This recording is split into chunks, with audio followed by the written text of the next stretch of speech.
మన ప్రభువైన యేసుక్రీస్తు నామములో మీకు మా శుభాభివందనములు.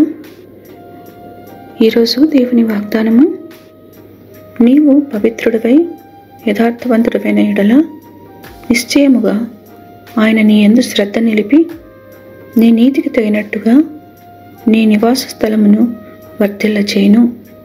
అప్పుడు నీ స్థితి మొదట కొద్దిగా నుండినను తుదకు నీవు మహాభివృద్ధి పొందుదువు. యోబు 8వ అధ్యాయము 6-7 వచనాలు. If you are pure and upright, even now he will rouse himself on your behalf and restore you to your prosperous state. Your beginnings will seem humble, so prosperous will your future be.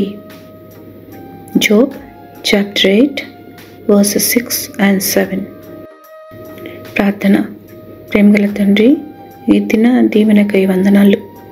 సజీవులమై మేము ఒక దర్శనం చేసుకునే భాగ్యము మాకు ఇచ్చినందుకై వందనాలు. మా జీవమునకు ఉనికికి మీరే ఆధారమైనందుకే కృతజ్ఞతలు. దీనస్థితిలో మొరపెట్టు వారిపై దయచూపి ఉన్నత స్థితిలోనికి నడిపించమని యేసు నామములో వేడుచున్నాము తండ్రి. Amen. Have a blessed day. God bless you.